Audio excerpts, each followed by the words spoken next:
मौलाना असद महमूद इस वक्त ऐवान में इजहार ख्याल कर रहे हैं। उसमें सुप्रीम कोर्ट के 3 जजेस वो इमरान खान के उशाक में शामिल हैं और वो अपने तहतानी कोर्ट्स को भी हिदायत देते हैं कि जो जुर्म उसने किया है उसमें भी हम उसको जमानत देते हैं, जो इल्जामात उस पर लगे हैं उस पर भी हम इसको जमानत देते हैं, जो इल्जामात उस पर लगे हैं उसको मालूम है उसमें भी हम उसको जमानत देते हैं, जो उसको मालूम नहीं है उसमें भी हम उसको जमानत देते हैं और हम रोकते हैं कि इसके ऊपर कोई एफआईआर नहीं कटेगी कि अगर वो किसी का कत्ल भी कर दे, गुनाह कबीरा भी कर दे। इस किस्म की अदालतें अगर जानिबदारी करेंगी तो फिर हमने उस वक्त भी आपको कहा था कि जब इस पार्लियामेंट में चीफ एग्जीक्यूटिव ने एक फैसला किया कि हम मुज़ाकरात करेंगे, कमेटियां बनाई, हमने भी आपको कहा कि हम आपकी इस मुज़ाकरात के हवाले से तजवीज़ को आपके पार्लियामेंट की चीफ एग्जीक्यूटिव की हैसियत में तस्लीम तो करते हैं, लेकिन हम मुज़ाकरात का हिस्सा नहीं बनेंगे। और क्यों नहीं बनेंगे जनाब स्पीकर?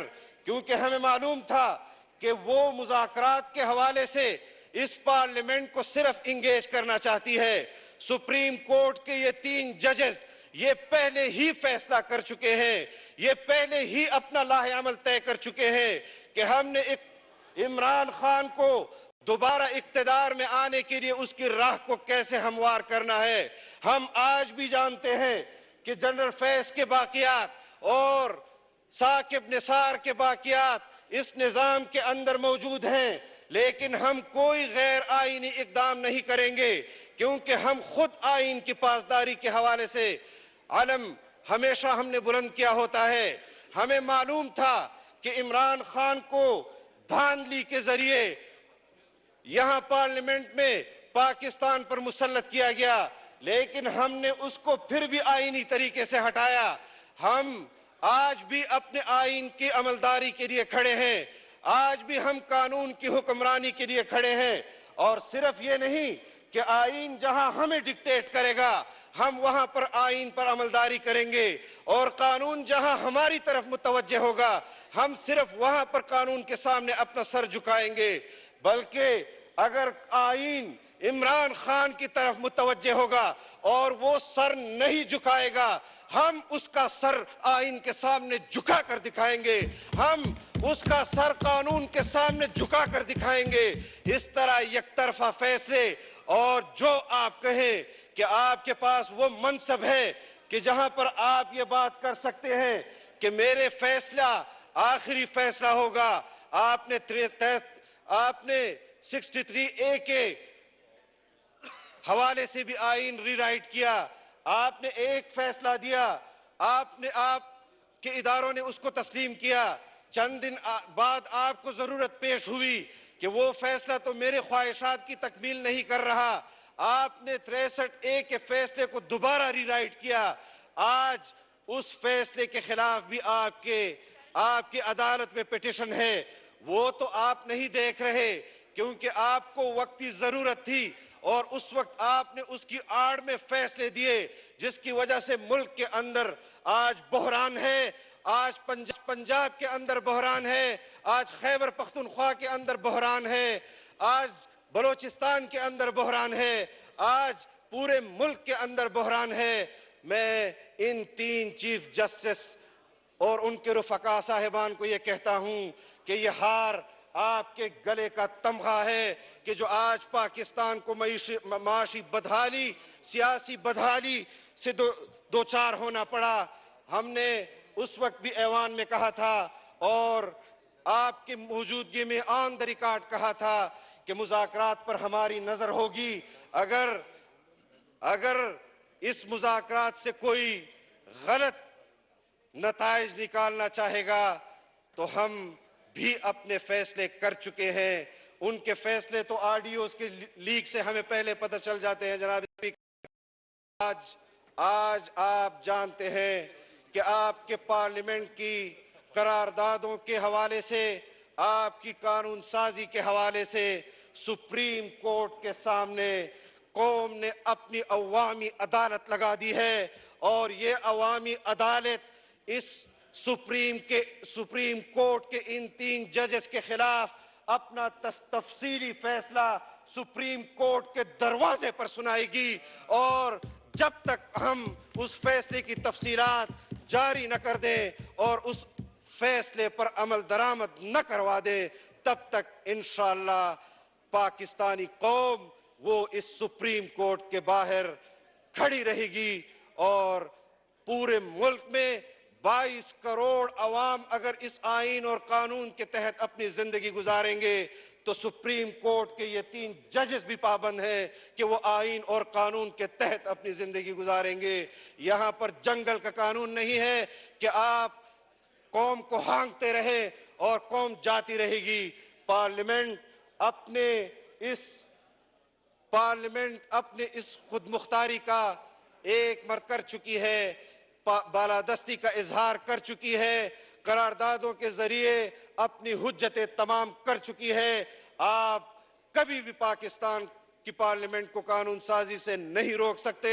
आप कभी भी पाकिस्तान की इस ताकतवर इदारे के करारदादों को नजरअंदाज नहीं कर सकते।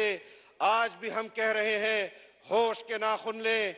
हमने अदालतों के रवैये को मुस्लिम लीग के खिलाफ, उनके अकाबिरीन और उनके वर्कर्स के खिलाफ भी देखा है। हमने पीपल्स पार्टी के क़यादत और उनके वर्कर्स के खिलाफ भी उनके रवैये को देखा है। चंद रोज कबल जब उसको पुलिस लाइन के गेस्ट हाउस में शिफ्ट करने की बात की तो कहा उनके लिए मर्सिडीज मंगवा लो, इमरान खान के लिए मर्सिडीज मंगवा ले ताकि वो आराम से अपने दोस्तों के साथ गपशप लगाएं और वहां पर आराम से उठकर आपके दीगर इदारों का मुंह चढ़ाएं, उनको गालियां दे। उनके आईजी को, इस्लामाबाद पुलिस के आईजी को ये इस बात की तहकीक भी जनाब स्पीकर होनी चाहिए कि इमरान खान ने कहा कि वीडियो बनाओ, ये उन लोगों में शामिल है जो मेरे खिलाफ साजिशें कर रहे हैं। मैं आज किसी अफसर का नाम नहीं लेना चाहता कि आज उनकी वकालत हम करें। पाकिस्तान के अंदर बसने वाली तमाम अक़वाम का तहफ़्फ़ुज़ ये आइन करेगा। पाकिस्तान के अंदर बसने वाली तमाम इदारों का तहफ़्फ़ुज़ ये आइन करेगा।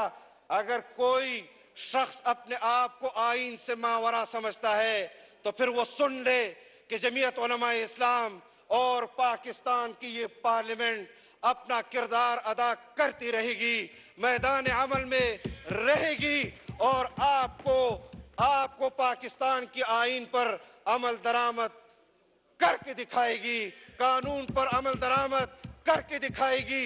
आइन और कानून से कोई बालातर नहीं। मैं आज अपने पार्लियामेंटेरियन से कहता हूं कि ये पाकिस्तान अब उस दोराहे पर आ गया है कि हमने 75 साल तक मुल्क के अंदर आमिरियतों के खिलाफ जदोजहद की, जेलें काटी, सजाएं बर्दाश्त की, नुकसानात बर्दाश्त किए। हम जुडिशल मार्शल लॉ के कंसेप्ट को पाकिस्तान पर लागू नहीं होने देंगे।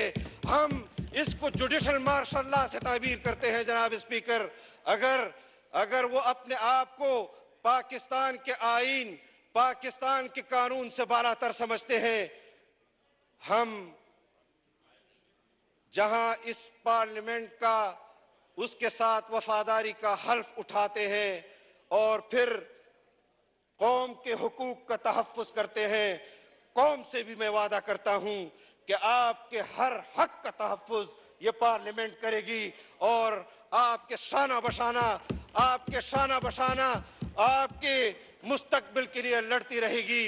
ये कैसे मुमकिन है कि पाकिस्तान को आइन देने वाले, पाकिस्तान को एटमी रियासत बनाने वाले आज इन 3 चीफ जस्टिस साहिबान की नजर में मुजरिम हैं और केस सुने बगैर मुजरिम हैं, हमें फरीक बनाए बगैर मुजरिम हैं और एक बैनुल अक़वामी लॉबी का एजेंट, यहूद और कादियानियों का एजेंट कि उनके हुकूक और उनके तहफ़्फ़ुज़ की यहाँ पर बात करता है। वो उनके लिए पाकिस्तान में बहुत बड़ी कुव्वत का सरबराह भी मैं जानता हूं तुम्हारी कुव्वत, मैं जानता हूं तुम्हारी तहरीक। तुम जनरल बाजवा और जनरल फैज के कंधे पर बैठकर इस कुर्सी पर बैठे। मैं जानता हूं तुम्हारी तहरीक कि जब 2 दिन तुमने मुल्क के अंदर मुल्क की हसास इदारों पर हमला किया, मेरे घर पर, किसी फर्द के घर पर भी अगर कोई हमला करे, और जनाब स्पीकर शरीयत तो इस हद तक कहती है कि अगर दरवाजे की दराड़ में कोई बिना पूछे घर की तरफ झांके और घर के अंदर से कोई कंकर उसको मारे और उसकी आंख फोड़ दे, ये भी शरअन जायज है। ये कैसे मुमकिन है कि हमारे हसास इदारों के ऊपर वो हमला आवर होते हैं और उनको जवाब तक नहीं दिया जाता? क्या ये जवाब सुप्रीम कोर्ट के अंदर घुसने वालों को भी दिया जाएगा? क्या ये जवाब किसी और इदारे के अंदर घुसने वालों को भी दिया जाएगा? कल को ये लोग किसी और कॉलोनी के अंदर घुसे, वहां पर मुल्क के जिम्मेदारों को वो निशाना बनाए, खुदा न खास्ता उससे मुल्क के अंदर खाना जंगी और अफरा तफरी हो, तब भी सुप्रीम कोर्ट के जजेस का यही फैसला होगा कि उनको रिलीफ दिया जाए। मैं इस निजाम को नहीं मानता। ये जानिबदाराना निजाम है, ये जानिबदाराना तर्ज अमल है। अगर ये जवाब आप इस सियासी कुव्वत को देंगे कि सियासत में तो तशद्दुद के वाकयात वो होते रहते हैं, तो खुदा न खास्ता ये जो आईन और पाकिस्तान के साथ खड़ी कुव्वतें हैं, जो आपके जुल्म और जबर को गुज़िश्ता 1 दिहाई से मुसलसल बर्दाश्त कर रही हैं, अगर इन्होंने भी अपने सब्र का पैमाना इनके हाथ से छूट गया और इनके कारकुनों को इन्होंने इजाजत दी, तो क्या पाकिस्तान में किसी का घर महफूज रह सकता है जनाब स्पीकर? क्या पाकिस्तान में कोई दफ्तर महफूज रह सकता है जनाब स्पीकर? होश के नाखून लें। सबकी इज्जत, सबके खवातीन की इज्जत एक जैसी है, सबके घरों की इज्जत एक जैसी है, सबकी इस्मत एक जैसी है। पार्लियामेंट अपना किरदार अदा करेगी।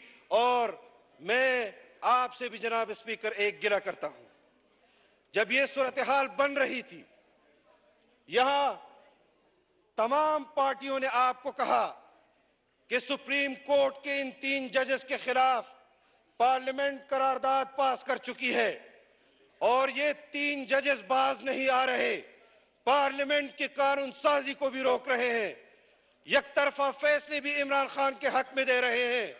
किसकी ख्वाहिशात पर दे रहे हैं? पूरा कौम इस बर्बाद कर रहा है। आज बच्चे को पता है कि जब बेंच बनता है तो वो खुद बता देते हैं कि इस बेंच का फैसला क्या आएगा।